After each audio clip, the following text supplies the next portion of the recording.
Halo teman-teman, apakah kalian ingin melakukan diversifikasi investasi atau justru baru mau memulai investasi tapi takut terjerat investasi bodong? Selama ini banyak kisah korban investasi yang terus bergulir dengan berbagai macam versi loh. Salah satunya kasus investasi kampung kurma yang pernah terjadi dan cukup menyita perhatian masyarakat, termasuk para pelaku bisnis. Tahun lalu, sampai Oktober 2020 saja, ditemukan 349 entitas investasi bodong, 75 gadai ilegal, dan 1026 vintage peer-to-peer lending ilegal. Khusus mengenai investasi ilegal, paling banyak berupa forex trading sekitar 300. Berdasarkan data Otoritas Jasa Keuangan atau OJK di tahun 2019, menunjukkan indeks literasi keuangan nasional mencapai 38,0, sedangkan indeks literasi keuangan di sektor syariah masih di bawah nasional, yaitu 8,93% pada tahun 2019. Dari fenomena tersebut, dapat disimpulkan bahwa literasi keuangan Indonesia masih rendah. Hal ini menunjukkan perlunya setiap individu paham akan literasi keuangan agar terhindar dari resiko penipuan terkait keuangan layaknya investasi bodong. Dengan tanpa kewaspadaan terhadap berbagai tawaran investasi yang mencurigakan, kasus investasi bodong sulit dicegah. Apa sih ciri-ciri investasi bodong? Yuk, kenali ciri-ciri investasi bodong ini. Yang pertama, tidak memiliki izin atau ilegal. Aspek legal memberikan perlindungan bila suatu ketika terjadi permasalahan pada produk investasi tersebut. Kalian harus tahu kemana akan mengadukan masalah. Nah, untuk menghindarinya, kalian bisa melakukan riset sebelum berinvestasi terkait cara kerja, aset, pemimpin, sampai legalitas perusahaan.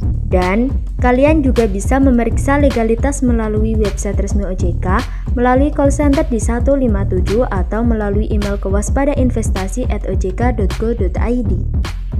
Yang kedua, menawarkan keuntungan pasti yang tidak wajar. Jadi, kalian patut curiga tuh bila ada klaim pasti untung atau dijamin untung. Karena dalam investasi, keuntungan sejatinya masih berupa prospek atau ekspektasi, bukan sebuah kepastian. Di sini penting untuk selalu menjaga pikiran agar selalu rasional dan melihat segala situasi secara jernih tanpa didorong oleh hawa nafsu.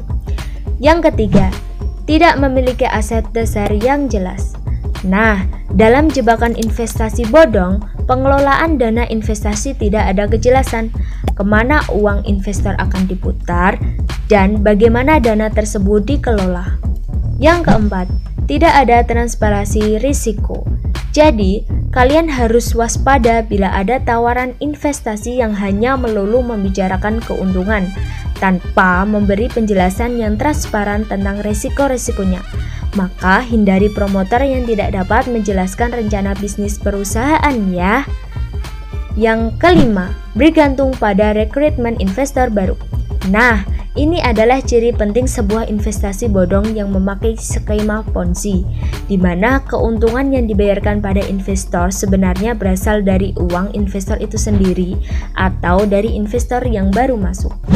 Jadi teman-teman, lebih baik jika beralih ke investasi syariah kan?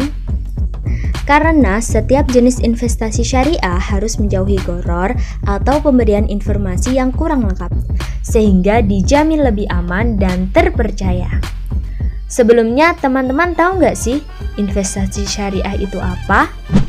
Investasi syariah adalah suatu penanaman modal yang dilakukan masyarakat dengan tujuan untuk mendapatkan keuntungan sesuai dengan prinsip-prinsip Islam dan hukum Islam. Kira-kira apa sih yang membuat orang tertarik untuk investasi berbasis syariah?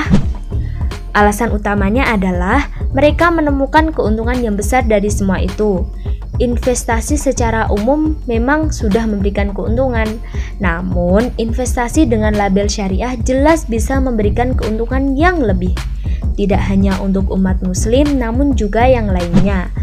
Daripada bingung memilih jenis investasi yang aman dan terus-terusan terkena tipu investasi bodong, lebih baik kalian menjatuhkan pilihan ke investasi syariah kan?